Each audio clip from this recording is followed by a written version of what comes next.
Hey guys, welcome back to the channel, and today we're gonna be reacting to Inside Europe's $1 billion abandoned mega build. where is this? No clue. Where you think? No idea. Whoa. The size of this Where place. is this? No idea. What is that? This huge building stadium? cost more than Looks $1 like billion it. dollars to build. It No. was designed What? for This is not a stadium. This is an auditorium. Wow. Oh, thousands of people. But right now, it's completely empty. This video is a bit different Wow. for us. But today, Must be chilling being there by yourself. Yeah, a little spooky. Yeah. I'm taking you But guys this build is inside new. one of Is the the biggest ghosts haven't abandoned settled in buildings yet? in all of Europe. Where is I this? don't know. Wow. Wait, I think we've seen like K-pop do dance like Germany. videos. No, don't you think? I think we've seen some K-pop idols like do dance videos and something like this. No, I don't think so. But this is Germany. What does it say? ICC? I don't read German. 1979, a spaceship landed in West Berlin. It was the height of the Cold War, and Germany was cut in half. Just over here, the Soviets were building the Palace of the Republic, an enormous structure that would host the Parliament of East Germany. The West, meanwhall, was determined it could do anything. Yeah, I believe that the Soviets loved huge buildings. Oh my god. All of my grandparents' Why? house is huge. That was like the trend back then. Like everybody built huge houses, everything. Yeah, wow. Yeah, they loved big buildings. That's Bigger, impressive. bigger is better, literally. Yeah. The East could, but bigger and better. So West Berlin put forward Wow. the spaceship. It was to cost a Wow. billion marks to construct. Like if even when we look like at architecture, or like when they show buildings, like the most biggest building or like the most popular building, whenever we see the Soviet countries, the motherfuckers are huge. The buildings. Wow, making that's it the most impressive. expensive new building in the city since World War II. At its Wow. opening, then Federal President Walter Scheel declared it would outlast even the Great Pyramids of Giza. Berliners gave that building a nickname. They called it the spaceship. Wow. Even though it was partly built out of spite, this building has become something of an icon for Berlin. It's both embraced and despised, depending who you ask. In many ways, the construction of this place mirrors the story of Berlin itself. It's dark, it's techno, it's packed full of history, and steeped in the politics of the Cold War. It looks dated. Well, it was built whenever he said So they haven't done no 80s. renovations. It's abandoned. They didn't finish building it. Oh. But in They recent years, didn't finish building it. I would assume that's what abandoned means. Or maybe abandoned means that they built it, but they just stopped using They don't it. use Okay, it. yeah. They don't use it. I guess. They don't use it. Yeah. Why? They can host parties, extravaganza. This could be a marketing opportunity. Do you want to buy it? For How much? the ICC has come under threat and been left abandoned. you know, like in Italy, they have Yeah. like $1 houses. Yeah. Well, here you buy it for $1, but you have to pay for upkeep. Listen. Now, a we new could do competition could be upkeep. set to reinvent this spaceship for a Berlin that looks radically different.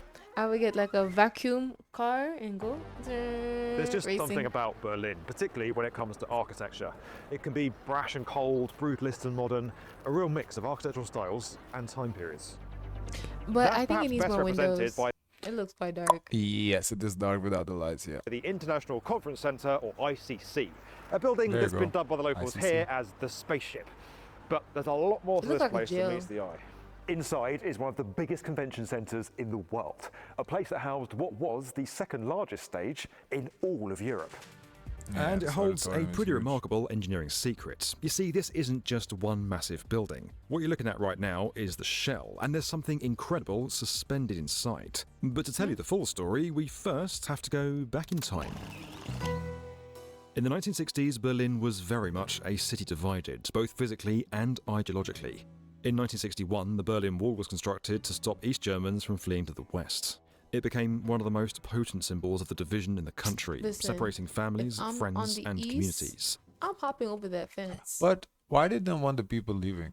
I know, like Let's let it be their not choice. defeat. Yeah.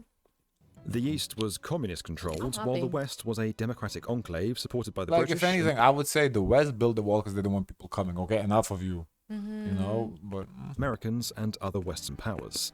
This was the Cold War, and it was competitive. If one side did something, so too did the other. Whether that right, be so stop- that's why bigger was better because they were competing with America. So they wanted big. You know, the Soviets. Oh, America built this big. Oh, we want to do it bigger.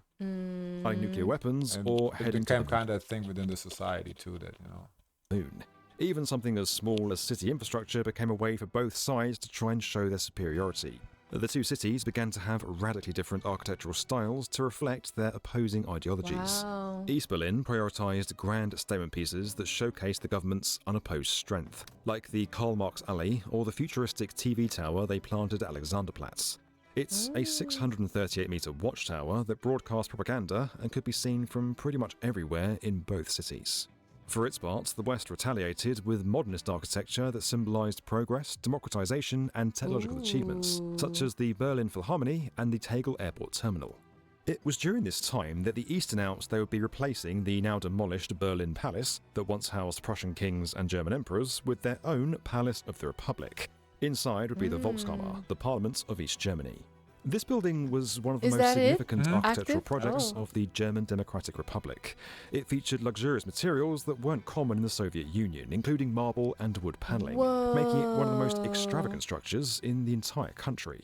Naturally, of course, the West had to respond. They put forward their own enormous, extravagant building. Only, instead of a palace, their building would be the largest congress centre in the world. Instead of housing a communist regime, theirs would hold international conferences and trade fairs. It would be a capitalist playground. This place would have another purpose too. To announce West Berlin as a hub for international business and culture, to declare that it could be its own city, not just an enclave in an increasingly unfriendly part of the world. The political idea of this building was to set up a building which was the biggest, the largest convention center in Europe, which was of course a political statement at that time, to have it in West Berlin, a city surrounded by communists and by Russian army. Husband and wife architects Ralf Schuler and Ursulina Schuler-Witz were chosen to design the behemoth, and they conceived a futuristic high-tech structure unlike anything that had been seen before. They wanted to create a building that symbolised the modernity and technological advancement of the Berlin they wanted to live in. What they created was a striking mix of brutalism and high-tech architecture. You can see this in the exposed steel beams, sharp angles, and its machine-like I feel like they put a little filter on it though. It's like kind of darkened to darken it a little bit. It looks like ooh. aesthetic. This was technical optimism, and it represented all the hope that West Berliners had for the future. Like you could go in, but you cannot go out voluntarily. The space race as a convention center. That was probably the biggest construction site ever in West Berlin, and every time I drove my car with my parents, there was this huge construction site I can on the ground. imagine. Construction works first started in 1973, and when it was completed in 1979, more than 900 million Deutsche Marks had been spent, That was making it fast. the most expensive building in West That's Berlin fast. since the end of World Meanwhile, in Miami, we still got stuff from the constructions from the 90s. Not really. The new building's popping up in like 6 months. What are you talking about? There's roads. Roads look the here same. do take forever. I don't know what the And fuck they they do take with the roads. forever and a day. The roads do take forever, but the buildings pop up in like 6 months. Big ass No, buildings. not in 6 months. Mhm. Not in 6 months. 6 months. World War II. At Don't lie. 320 metres long, 80 metres wide, and 40 metres high, it was one of the largest buildings in the city. You could lie the Eiffel Tower down flat, and it would just about fit inside. Wow. No, This no. site's also nothing- surrounded no, by they pretty cannot busy do that in roads. 3 years. That's impossible. 6 years. In 6 years. They cannot do that in 6 years. They did it. No, that's not possible. They did The it. people did not sleep. They were working the round the Russians clock. were working, yes. Wow. I told you. Soviet, this was like America. So getting the That's soundproofing crazy. right was essential. To ensure that noise and vibration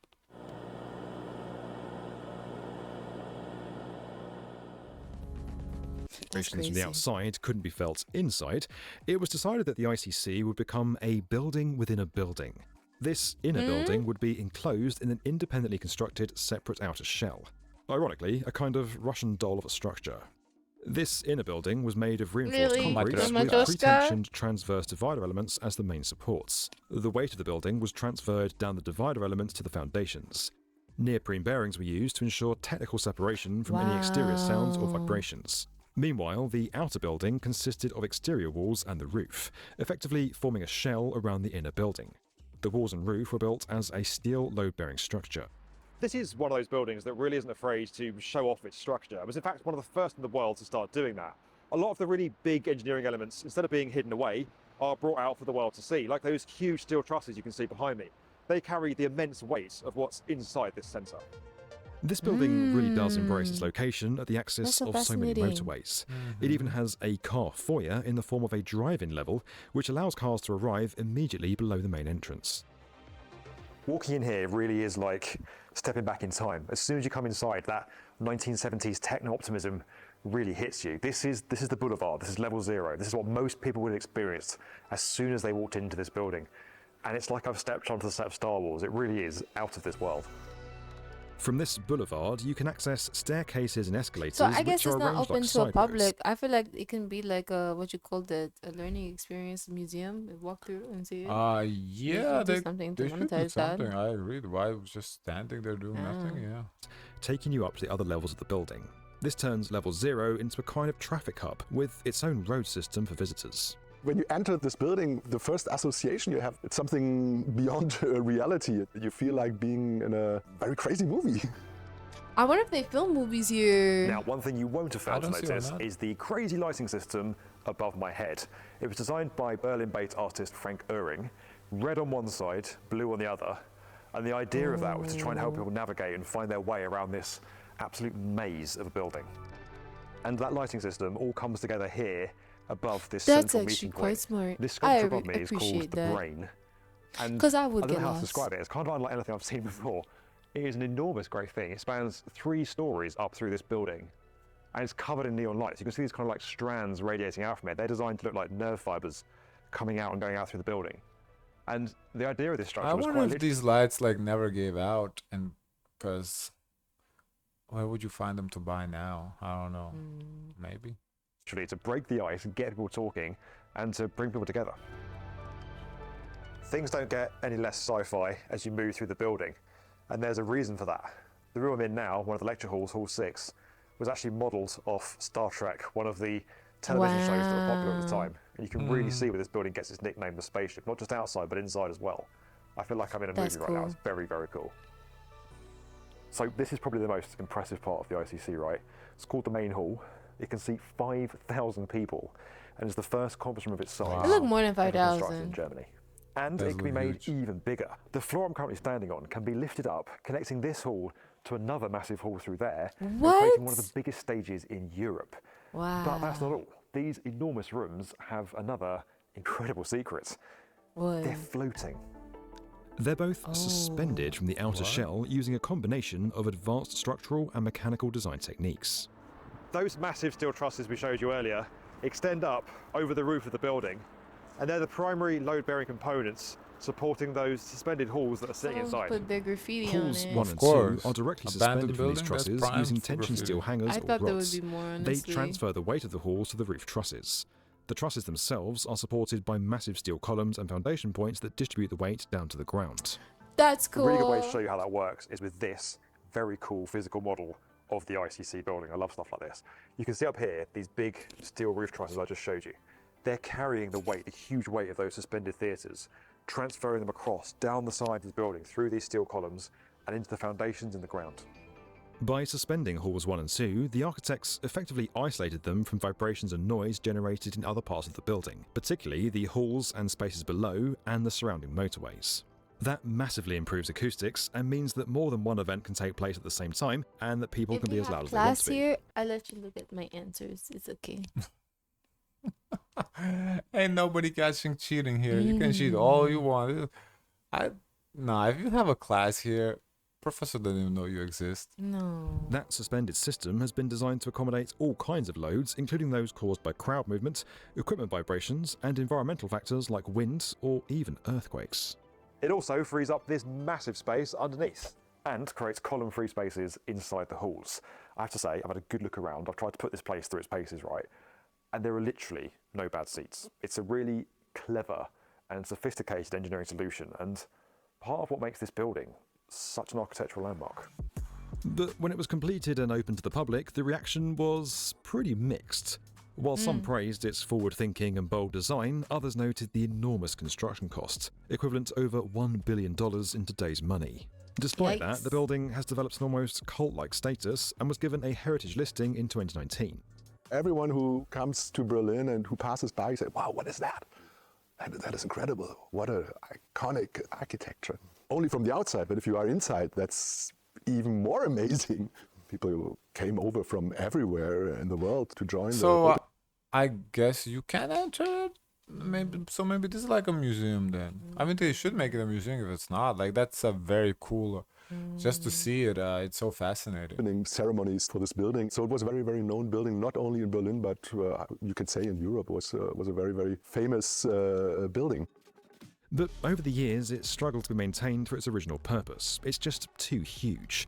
It was effectively closed and abandoned in 2014 and has been used as accommodation for refugees, a COVID vaccination centre, and as a space for art exhibitions. In the last 10 or 20 years, there always was the idea of destroying the building, setting up something new, and destroying, you can't destroy that. That building gotta stay until there is like some sort of structural damage where you have to destroy.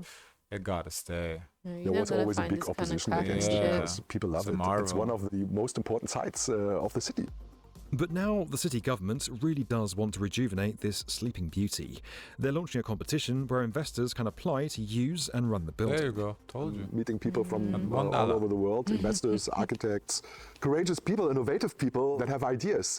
It's not a competition where you just say that is our concept and take it or don't take it, but it's a dialogue. So the idea is that the investor and the architects, they enter into a dialogue with the city of Berlin to have the most innovative concept for this building. They'll be able to rent the ICC for free for 99 years and bring it back to life. The only prerequisite is that they have to remodel it and make it available for public use. So for free, not even $1, okay, for free. I think 99% of the Berliners love it. Wow. And they wish to be it open again because it's a public space. But 99-year contract, so what the fuck? Like, you're gonna take 99 years to recover, to like remodel it and everything? That's a long ass time. Well, they get, but don't you have to pay like the land? Like there's a tax, like there's something you have to pay for. Like, well, I'm the sure they're gonna use remodeling water. fees. Also. There Like really the is still a lot of operation love costs for and this bring jobs. abandoned Yeah. spaceship structure. The recent art exhibition was sold out and had incredible hype from the public. Tickets to see inside the building on an open heritage day were snapped up in just 2 hours. The Berlin of today is a city of innovation. It's Germany's startup capital with 500 new ventures every year. And of course, it's the political centre of the country and a key pillar of the EU. The city hopes to have made the decision by the end of 2026, at which point this sleeping giant might just have new life breathed into it once again. Maybe This put a video- little paint. I would put a little paint on it. That was really cool. Wow, I'd never heard about this building before. That was a very, very cool building. Wow. Guys, of course, let us know your thoughts. Don't forget to like, comment, and subscribe. Join the Discord. And as always, share as much kindness as possible.